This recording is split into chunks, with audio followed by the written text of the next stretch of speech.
La relación entre los judíos y los samaritanos no era buena. Ellos eran una mezcla de pueblos, adoraban a diferentes dioses y se opusieron a la reconstrucción del templo en la época de Esdras y Nehemías. ¿Por qué Jesús quería pasar por Samaria? ¿Qué método evangelístico podemos aprender de esta historia? ¿Cómo beber del agua viva? Los invito para que nos acompañen en el estudio de la Masterclass de esta semana. Queremos darte la bienvenida al espacio donde profundizamos en los misterios y enseñanzas de la Biblia. Cada semana exploraremos pasajes clave, analizaremos su contexto histórico y descubriremos su relevancia en nuestra vida cotidiana. Únete a nosotros en este viaje de fe y conocimiento. Bienvenidos a Masterclass.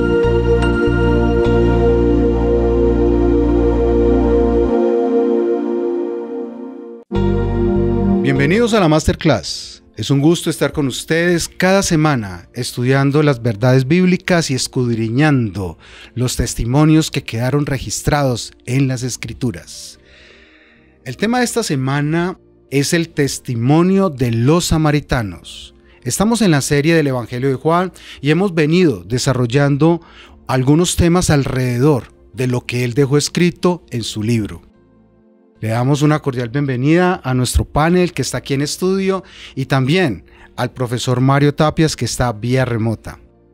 Vamos a iniciar hoy con una historia fascinante alrededor de los samaritanos y está registrada en Juan 4.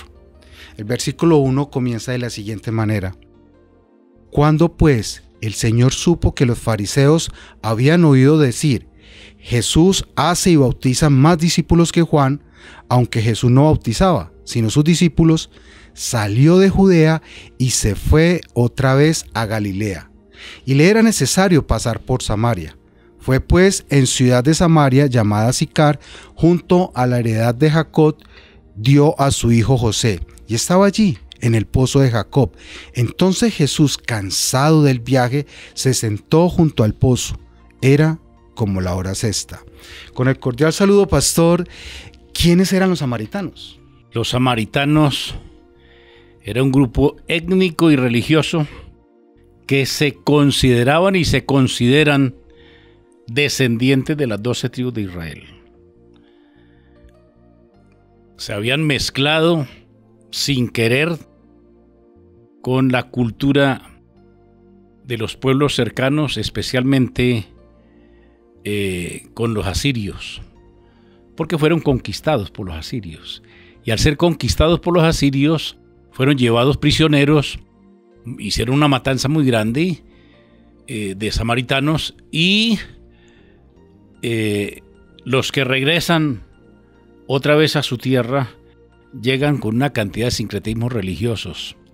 Así que para los judíos, ellos son paganos, porque dejaron unas costumbres judías a pesar que siguieron cumpliendo la ley, la Torá. Ellos siguieron circuncidándose, que es una creencia solo judía para la época. Siguieron guardando el sábado y también estrictos en la alimentación según Levíticos. Entonces, esta gente, para los judíos, eran apóstatas, eran impíos y no se querían. Muy fuerte una rivalidad. Y los judíos especialmente preferían dar una vuelta muy larga. Si tenían que ir hacia Cisjordania, ellos daban la vuelta completa para no pasar por allí, por Samaria. Con el cordial saludo, profesor Fabián. Después de la muerte del rey Salomón, el pueblo de Israel se dividió. Háganos un recorrido desde esa división, la desaparición, luego la otra invasión y cómo terminamos hablando de los samaritanos. Un cordial saludo para todos. Así es, Mauricio, vemos cómo el recorrido histórico, geográfico y político del pueblo de Israel nos trae en estos momentos a hablar de los samaritanos, comenzando desde el rey Salomón, pasando por los reyes que van a tomar el poder de los dos reinos después de la división, y de esa manera llegar a lo que podemos mencionar, que también pasó por allí Alejandro Magno, Nehemías y Esdras, y a lo que nosotros conocemos hoy de la Palestina en tiempos de Jesús. De esa manera nosotros encontramos que el pueblo de Israel en la muerte de Salomón se divide por temas económicos y políticos, pues todavía no se habían puesto de acuerdo con el tema de los tributos.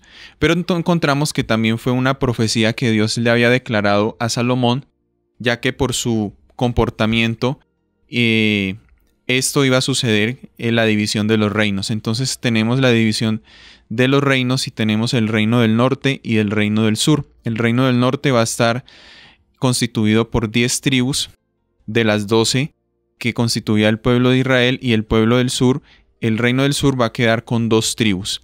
Van a tener y se van a constituir 2 monarquías completamente diferentes. La monarquía en la que comienza el reino del norte la va a liderar Jeroboam, quien no era descendiente directo de David, sino que era un partidario político de gran renombre en ese momento, que fue tomado como rey. Y por otro lado, tenemos allí, en el reino del sur, la monarquía la va a comenzar Roboam. Y vamos a ver que hay establecimiento de 2 capitales. El reino del norte va a tener la capital en Samaria, que se va a llamar Samaria, y el reino del sur se va a llamar Jerusalén, donde iba y quedaba el templo, en donde giraba todo el tema de religión y todo el tema de liturgia. De esa manera, entonces, las monarquías se van constituyendo, van sufriendo completamente de idolatría, problemas políticos, problemas económicos, a tal punto que ya en el año 722, el primero que cae es el reino del norte, que es atacado y conquistado por los asirios. De esa manera son deportados y son conquistados, y por ende esta tierra de Samaria, este territorio del reino del norte, es ocupado por asirios comúnmente, son trasladados allí. Por otro lado, el reino del sur, tenemos que viene la ocupación en el año 686-87, la ocupación babilónica por parte de Nabucodonosor. Entonces Jerusalén ya también es destruida y completamente no queda ningún judío en Palestina, porque todos son deportados a Babilonia también. De esa manera vienen aquí a ocupar Palestina todo tipo de tribus, etnias que son idólatras, que son adoradores de dioses como Baal, como los dioses cananeos, como Asera, como Astarot, muchos de los dioses que se están adorando en ese contexto. Luego ya llega el imperio persa y le permite entonces, como sabemos en la historia, a Nehemías regresar a Jerusalén para la reconstrucción del templo. Cuando llega, encuentra un fenómeno, y es que se encuentran allí samaritanos, los cuales son, como lo decía el pastor Argenil, pueblos que han sido una combinación, amalgamación de judíos y no judíos, y que han aceptado de alguna manera la fe judía en ciertos puntos, pero que ha habido un tipo de sincretismo, pero que conservan elementos de los judíos, como el estudio de la Torá, y como elementos litúrgicos y elementos levíticos que Moisés ordena pues a través de la Torá. De esa manera, cuando llega, encuentra oposición. Nehemías no los deja reconstruir con ellos el templo, y por ende esto empieza una lucha constante que se va a alargar por los próximos siglos. Y podemos decir que hasta ahora también. Y por último, entonces, también podemos mencionar que ya en el reinado del Imperio griego llega Alejandro Magno a Palestina y trata de hacer un orden político en este lugar, colocando uno de sus reyes allí en Samaria, pero lo terminan asesinando. Entonces él traslada la capital a lo que se conoce en el tiempo bíblico como Siquem, y allí queda constituida la capital por Alejandro Magno. Y ahora pues llegamos al contexto de nuestro relato, de nuestra historia, que es en los tiempos de Jesús y el encuentro que va a tener con la mujer samaritana. Si continuamos con ese relato y vemos el mapa, ustedes en el mapa van a notar que Judea está en la parte inferior y que Galilea está en la parte superior. Si trazamos una línea recta era mucho más fácil pasar por Samaria, pero el pastor justamente estaba haciendo referencia a que ellos preferían dar la vuelta por Perea. Tú ahora nos estabas contando que habían como 5 rutas. Dentro de Palestina se encontraban 5 rutas o carreteras principales, avenidas, por la que la gente transitaba para la peregrinación, para el comercio, para salir de Palestina hacia Damasco, que era ya parte de los asirios. De esa manera, habían 5 carreteras por las que se movilizaban.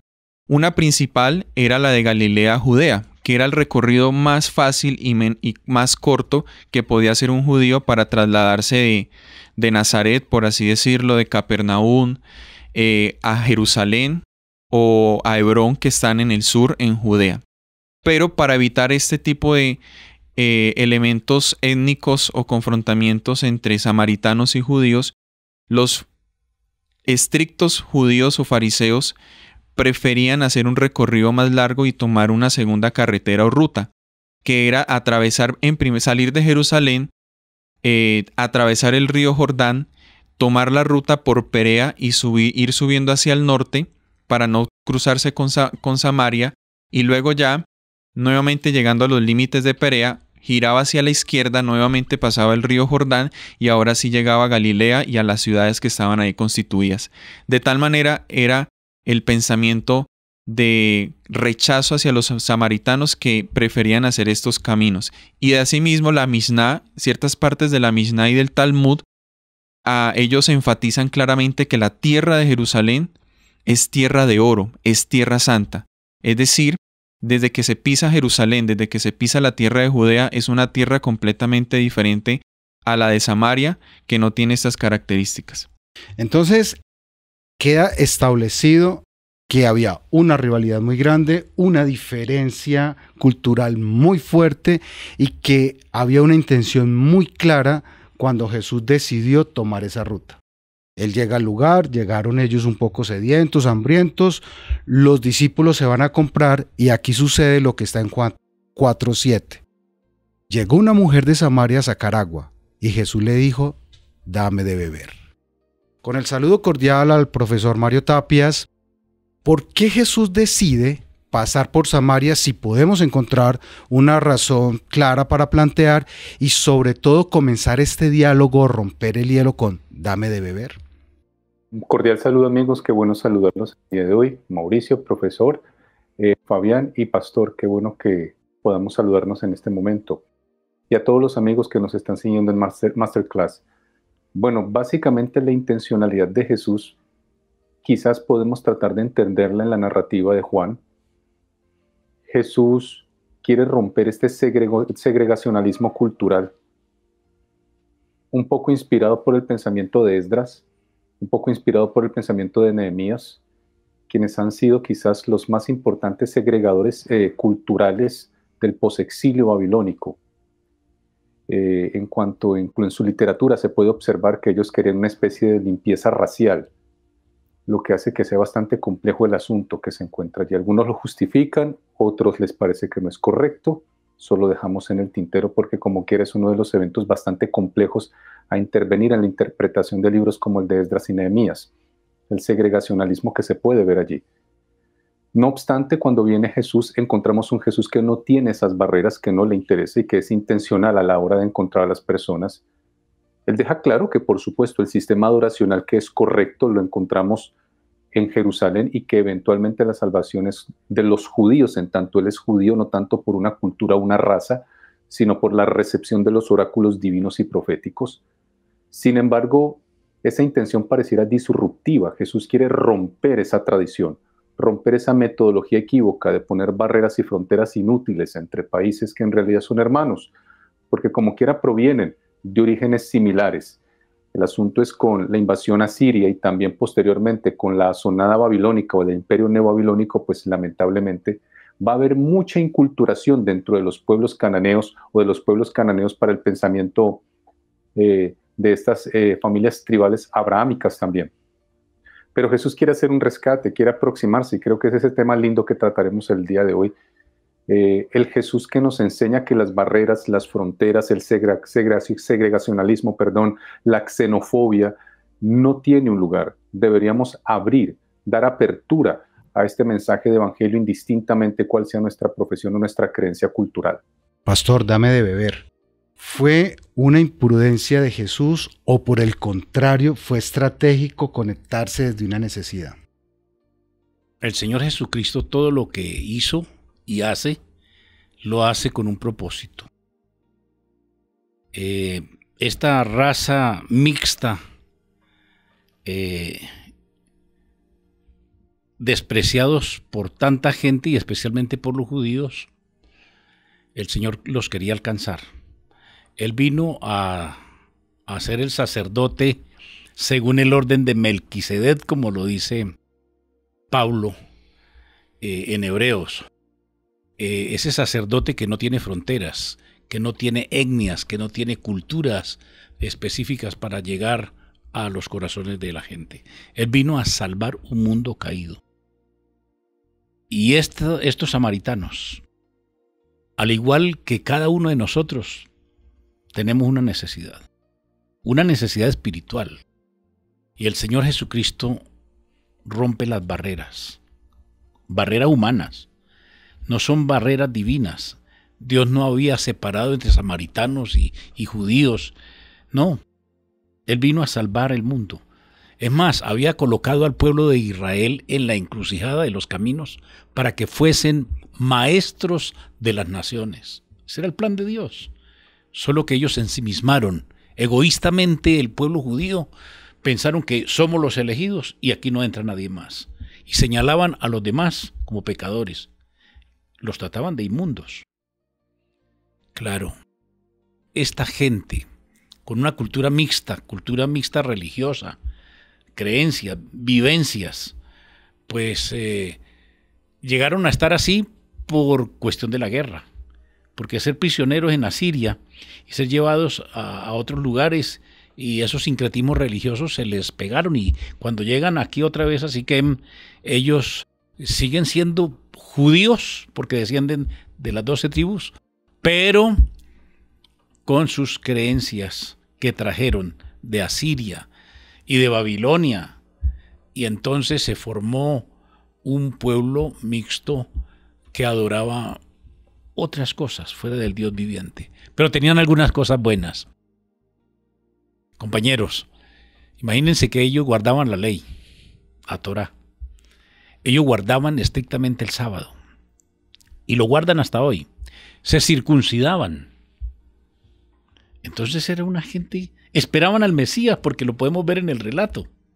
Nosotros sabemos, o sea, era gente que estudiaba las profecías. Porque hubo un momento que en el diálogo apareció eso. Nosotros sabemos. Sí. Ellos, es más, el Señor cuando va a encontrarse con esta mujer tiene su propósito. El Señor conocía la mente y conoce los corazones de la gente y se acercó a esta mujer sola, que eso hoy, en esta época posmoderna, de pronto para algunos podrían criticarlo, ¿no? ¿Cómo así que el pastor? Porque los discípulos se habían ido a comprar pan y lo dejaron solo, pero ahora cuando vienen lo encuentran con una mujer. Y no solo una mujer samaritana, una inmunda. Y hablando con ella, que entre judíos y samaritanos no nos hablamos, dice el texto. ¿Cómo es que tú, siendo judío, me pides que le dé beber? Y una de las mejores maneras de hacerlo es pedir un favor. Dígame, ¿quién le niega a uno un vasito de agua? Yo lo he hecho. Señora, está haciendo mucha sed, señor. ¿Usted me podría regalar un poquito de agua? Y no solamente le dijo dame de beber, sino que suelta unas frases intrigantes. Si tú supieras, mira esa frase tan intrigante, si tú supieras quién es el que te dice dame de beber, ¿sabe? Tú me pedirías a mí, yo le daría agua viva, esa agua que nunca vas a tener sed. Oiga, y despertó el interés.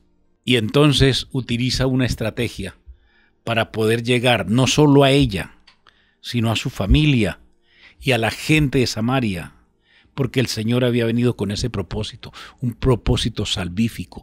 Él quiere que todo aquel que crea no se pierda, mas tenga vida eterna.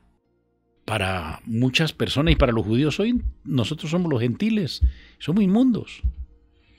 Pero el Señor, con su gran amor, ha llegado a su vida, ha llegado a la mía, a la suya, y quiere seguir llegando a las vidas que tienen dificultades y problemas. Esta gente sí adoraba ídolos, se habían alejado de los principios básicos, pero tenían temor de Dios. Y el Señor conoce a esa gente y por eso se fue por ahí, por donde los otros judíos no van. Y por eso Él utiliza esta estrategia, pedir un favor. Hoy en día, como iglesia, debemos descubrir las nuevas estrategias para llegar a todo público. El deseo de todas las gentes, hablando justamente de este punto, hace la siguiente aseveración. El odio que reinaba entre los judíos y los samaritanos impidió a la mujer ofrecer un favor a Jesús, pero el Salvador estaba tratando de hallar la llave de su corazón, y con el tacto nacido del amor divino, Él no ofreció un favor, sino que lo pidió. El ofrecimiento de un favor podía haber sido rechazado, pero la confianza despierta confianza. Profe Fabián, aquí estamos hablando ya entre método evangelístico, cómo llegar a poblaciones con cosmovisiones distintas, pero también hagámonos una pregunta: ¿cómo mis prejuicios culturales pueden obstaculizar mi misión? Dentro del contexto en el que estamos hablando la masterclass, ya hemos visto que, aunque lo digamos, que habían barreras culturales en aquel tiempo entre judíos y samaritanos, para nosotros es muy fácil decirlo, pero para la vivencia de ellos era complicada y era una realidad completamente estricta y difícil, tanto los unos para los otros, ya que, por ejemplo, en la Misná encontramos citas como que los samaritanos no tienen parte en el cielo, ni en la tierra, ni en la palabra de Dios, ni en el pacto de Abraham, ni en la misericordia de los patriarcas, ni en la promesa de la redención, ni en la resurrección de los muertos. Es decir, los samaritanos no aparecían en la ecuación de la salvación para los judíos. No tenían ni siquiera una pequeña posibilidad de redención, de salvarse. Ni siquiera eran vistos por Dios. Otras partes de la Misná menciona que las mujeres eran impuras desde el nacimiento. Desde el nacimiento. ¿Por qué lo menciono? Porque aquí viene el tema con la mujer samaritana. Prejuicios. Jesús conocía muy bien lo que era todo el tema de la ideología que tenían los judíos en cuanto a los samaritanos. Lo escuchaba constantemente, lo había vivido. Quizás en el recorrido hacia Jerusalén en su infancia, se cruzaba por Samaria y se encontraba este tipo de situaciones. Recibían piedras, recibían con cualquier tipo de insultos. Prejuicios. Jesús creció con estos prejuicios, pero nunca se dejó dominar por ellos. Él entendía que los prejuicios son elementos que generan barreras en un aspecto tan fundamental como lo es la salvación. En ir por ellos, en alcanzarlos, en lo que sería una palabra en inglés es reach, alcanzar a aquellos que no hacen parte activa o todavía no tienen un lugar quizás claro en el que deben asentar su fe, pero que debemos ir. Así que los prejuicios deben desaparecer. Jesús los tuvo, los conoció, pero nunca los aceptó, nunca los colocó por encima de su misión. Así que debemos ir completamente a cumplir nuestra tarea en este aspecto de una forma como lo hizo Jesús. Simplemente alcanzar la amistad y dar a entender de que yo no soy como los demás, que sí tienen prejuicios y que sí tienen todo tipo de preconceptos, que yo puedo ser diferente y puedo mostrar una religión diferente. Es que cuando los líderes, fariseos, saduceos le preguntan al Señor acerca de quién es mi prójimo, porque le estaba hablando de hacerle bien al prójimo, ¿y quién es mi prójimo? Viene la gran parábola del buen samaritano. Cuando pasa el sacerdote y se hace el que no ve el momento de servir. Cuando pasan los líderes más importantes y tampoco hicieron nada, pero pasa este hombre samaritano. Eso no fue una realidad, no fue un acto parábola, fue una parábola. Pero el Señor ya quería dejar en la mente de sus oyentes que Él vino a salvar a todo el mundo, incluyéndolos a ellos, a los samaritanos. Qué lindo es Jesús, ¿no? Qué amor de Dios. Somos nosotros los que ponemos barreras, barreras étnicas, barreras religiosas y de tantas clases de barreras, ¿no?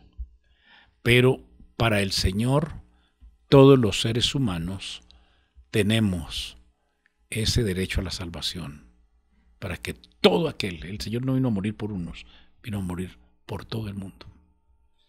Esta narrativa comienza con dame de beber, luego viene un diálogo alrededor del agua y Jesús siempre en todos sus discursos tenía la misión, tenía muy claro la revelación de sí mismo, pero encontramos particularmente en el 16 que hay un cambio de tema. Jesús le dijo, ve, llama a tu marido y ven acá. Respondió la mujer y dijo, no tengo marido. Jesús le dijo, bien has dicho, no tengo marido, porque 5 maridos has tenido y el que ahora tienes no es tu marido. Esto has dicho con verdad. Le dijo la mujer, Señor, me parece que tú eres profeta. Profesor Mario, ¿qué intención podríamos encontrar en abordar este tema alrededor del marido de la mujer samaritana? Bueno, esto es un estudio extraordinario porque aquí podemos encontrar a un Jesús que está entrando en la psique emocional de una persona, básicamente incluso en su psicosexualidad. Una mujer que había tenido 5 maridos y que incluso el que ahora tenía no era de ella. Quizás nos puede ayudar un poco el expositor o divulgador científico médico Gabor Maté, húngaro-canadiense, quizás uno de los más importantes actualmente en el tema de indagación sobre el tema del dolor y los traumas. La vergüenza y el dolor, el trauma no trabajado, genera una reacción psicoemocional profunda que se llama la falta de autocompasión, la autoagresión y la destrucción. Dejamos de compadecernos con nosotros mismos y la culpa nos carcome.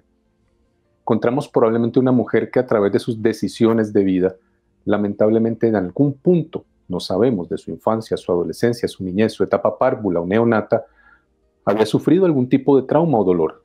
Jesús lo necesita atender. Le era necesario porque había una persona que tiene un trauma. La palabra trauma significa herida. Y ello le llevaba a una serie de conductas repetitivas y autolesivas a lo largo de su vida y que había enfocado en su sexualidad y en la manera como ella creaba vínculos afectivos. El principal vínculo afectivo que ella necesitaba era Jesús. Necesitaba ella entender que estaba lesionada. Es un viaje al trauma, el corazón, la psique de un ser humano. Bien has dicho. Previamente Jesús le ha preguntado o le ha dicho, llama a tu marido, mujer. Señor, no tengo marido. Hay una intencionalidad profunda de Jesús. Bien has dicho, porque 5 maridos has tenido, el que ahora tienes tampoco es el tuyo. Sé quién eres tú, conozco tu dolor. Esto no es un desenmascaramiento del dolor o la agresión lesiva. Es una confrontación profunda, terapéutica de un Jesús que le dice, sé dónde está exactamente tu dolor, dame tu mano, quiero trabajar y caminar contigo. Un Jesús que no tiene esas barreras y esas dificultades que nosotros tenemos hoy. Y a propósito de tan interesantes ponencias que nuestros compañeros hoy, profesor Fabián y el pastor, nos están presentando junto contigo, Mauricio, aquí en Masterclass, tenemos que transpolar eso a nuestra época. Cómo nosotros como adventistas del séptimo día somos bastante discriminadores y a veces segregacionalistas teológicos. Necesitamos pensar que tenemos la más absoluta y completa razón y le pasamos la rasuradora tabula rasa al que sea, si no piensa como nosotros. Es decir, es un llamado para entender que tenemos que abrir un poco las dinámicas. No es un asunto de perder los principios o vender los valores o cambiar nuestras doctrinas, pero es un asunto de la flexibilidad y el respeto a las culturas, la inculturación, el entender los cambios sociales, a los cuales nosotros lamentablemente llegamos muchas veces tarde, 50 años después de pronto del cambio que se generó. Así que necesitamos comprender, ser buenos lectores de los eventos de transición sociales. Necesitamos aproximarnos a las personas donde están, no necesariamente traerlas del pelo donde nosotros queremos. Todo esto es un llamado muy interesante. Si en el primer siglo de la era cristiana, en razón de la división de los reinos de Israel, se habían generado desde los días de los asirios, luego los babilonios y luego en el primer siglo, tanto dolor y división, ¿cuánto nosotros estamos generando? Desde que nosotros somos fundacionales, desde 1844, y podemos tener la idea de que somos exclusivos solos de la salvación. Tenemos que hacernos profundas preguntas, ¿no? E indagaciones reales sobre cuál es nuestra verdadera misión, propósito y discipulado en el siglo XXI. Qué grandes lecciones nos está dejando esta historia, y estamos intentando explorar las motivaciones que Jesús tenía al llegar a esta región tan particular. Pero ¿saben qué me llama la atención? Es la respuesta de este pueblo. Entonces la mujer dejó su cántaro, fue a la ciudad y dijo a los hombres: venid, ved a un hombre que me ha dicho todo cuanto he hecho. ¿No será este el Cristo? Entonces salieron de la ciudad y vinieron a él. Hubo una acción inmediata. Ella deja lo que está haciendo, se va, pero también le creyeron y vinieron. Y en el 39 dice: muchos de los samaritanos de aquella ciudad creyeron en él por la palabra de la mujer que daba testimonio diciendo: me dijo todo lo que he hecho. Pastor. Qué lindo saber que, aunque eran despreciados por sus vecinos, por sus primos, por su familia, porque son la familia, pero viene un judío que no lo desprecia, y no es un judío cualquiera. El Hijo de Dios vino a extenderles la mano y a decirles que la salvación no tiene que ver con lugares, porque ese era otro problema. Ellos habían hecho un templo allí estaba el pozo de Jacob, y ese es el lugar de culto para esa raza mixta. Pero para los judíos no había otro lugar donde se pudieran comunicar con Dios si no era en el templo de Jerusalén. Y ellos no iban al templo porque no los dejaban entrar. Se quedaría impuro el templo, según la creencia de ellos. Así que para ellos la santidad estaba allá en Gerizim. Para los judíos estaba en Jerusalén. Pero el Señor viene a decirles que no es ni aquí ni allá. Es donde podamos abrirle el corazón al Señor. Es maravilloso, ¿no? Y yo pienso que alguien está diciendo: bueno, y esta gente, de pronto alguien quisiera saber, y esta gente desapareció del mapa. ¿Dónde están? ¿Quiénes son? ¿Qué pasó con ellos? Porque los pueblos, hay algunos pueblos que se acaban. Quiero decirles que los samaritanos todavía existen. A pesar de tan difíciles circunstancias que tuvieron que pasar, porque los asirios los persiguieron muchísimo, y también los judíos, pero todavía queda un remanente de los samaritanos. Están divididos en dos grupos. Hoy hay unos en Airyat Lazá, en el monte Gerizim, ahí donde estaban. Todavía hay un remanente.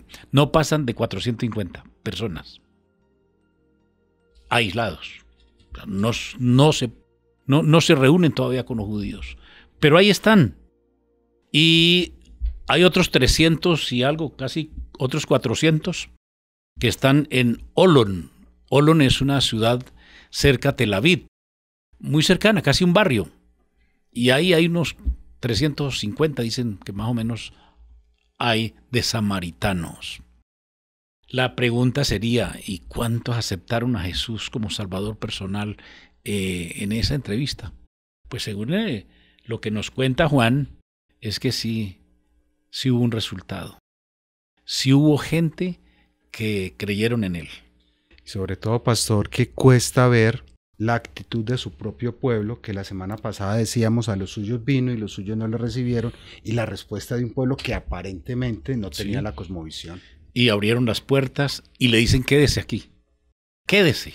2 días. Para un judío, pasar era un pecado. Saludarlo, eso era demasiado malo. Recibirle comida a un samaritano, un judío, recibirle comida a un samaritano era peor que comer puerco. Eso lo dice. Era comida impura. Era comida impura, es como comer puerco. Y el Señor se quedó allí 2 días. Y se quedó no de vacaciones.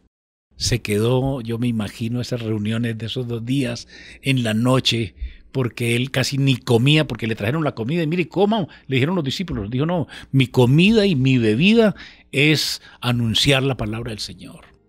Así que me imagino que esos 2 días fue una campaña súper importante. Y cuántas personas se allegaron a Jesús y aceptaron a Jesús como Salvador personal. Dice la Biblia que muchas cosas de las cuales hizo Jesús no están escritas, porque no cabría en este mundo los libros que, si se escribieran todo lo que él hizo y lo que pasó. Así que yo espero encontrar muchos samaritanos en el reino de los cielos. La conversación con la mujer samaritana comienza presentando una necesidad física, una necesidad natural del ser humano, que es el beber agua. La sed debe ser saciada a través de el beber agua, y Jesús comienza su narrativa, como muchas otras más, presentando una necesidad física, pero contextualizándola al contexto, valga la redundancia, espiritual. Tenemos sed, necesitamos ser saciados. Como dice David en el Salmo 63, yo parezco como tierra seca sin agua. Necesito del agua de la vida, que Jesús luego se va a presentar como el agua de la vida a la mujer samaritana. La mujer samaritana, como vemos en su diálogo, también está rodeada por todos estos prejuicios y preconceptos. Pero lo tierno y lo maravilloso de Jesús es que en la medida en que empezamos a conversar con Él, toda barrera, todo prejuicio y preconcepto se va cayendo por sí mismo. Se va cayendo de tal manera que llegamos a la realidad espiritual en la que nos encontramos, para reconocer nuestra necesidad, porque eso es un paso fundamental en la experiencia cristiana, reconocer la necesidad y que solo es Jesús el que puede saciar esa necesidad. Hablábamos de que se presentó como el pan de vida, la necesidad del alimento físico, pero luego nos dice que Él es el pan de vida, el que sacía nuestra hambre espiritual. Ahora Él sacía nuestra sed espiritual, y que básicamente es llegar a Jesús con todos prejuicios y preconceptos, pero vemos cómo se caen y se van diluyendo para que nosotros podamos reconocer la realidad como tal. Y eso es lo que sucedió con los samaritanos posteriormente. Jesús reconoció que Samaria estaba lista para la siega. Estaba lista para ser cosechada. Había preparado su corazón, porque la revelación de la mujer es que nosotros estamos esperando al Mesías, al Cristo, porque Él nos va a contar todas las cosas. Es decir, había una necesidad, había una esperanza. Estaban esperando al Mesías. Y Jesús reconoció esto como que la tierra estaba labrada y lista para cegar, y fue así. Simplemente fue el testimonio, y quisiera detallar algo también, Mauricio, y es que aquí sucedió una señal, lo que hemos venido hablando en el libro de Juan, las señales. ¿Cuál fue la señal? Que Jesús le reveló toda la vida a la mujer samaritana, y esa fue la predicación de la mujer. Este me reveló todo, me lo ha revelado todo, y al escuchar esto los samaritanos creyeron en la mujer, y luego escucharon a Jesús y creyeron mucho más. Es decir, el número creció, y es porque cuando llega Jesús cambia todo, se transforma todo, porque Él reconoce que el corazón está listo para que podamos, como misioneros, como instrumentos, llegar a ellos y puedan alcanzar salvación. Tan pronto como halló al Salvador, la mujer samaritana trajo otros a Él. Demostró ser una misionera más eficaz que los propios discípulos. Ellos no vieron en Samaria indicios de que era un campo alentador. Tenían sus pensamientos fijos en una gran obra futura, y no vieron que en derredor de sí había una mies de cegar. Pero por medio de la mujer a quien ellos despreciaron, toda una ciudad llegó a oír del Salvador. Ella llevó enseguida la luz a sus compatriotas. Esta mujer representa la obra de fe práctica en Cristo. Cada verdadero discípulo nace en el reino de Dios como misionero. El que bebe del agua viva llega a ser una fuente de vida. El que recibe llega a ser un dador. La gracia de Cristo en el alma es como un manantial en el desierto, cuyas aguas brotan para refrescar a todos y da a quienes están por perecer avidez de beber el agua de la vida. Hemos llegado al final de la Masterclass. Es para nosotros un gusto estar con ustedes cada semana estudiando las verdades bíblicas. Acompáñanos, no olviden su cita aquí en la Masterclass. Hasta la próxima.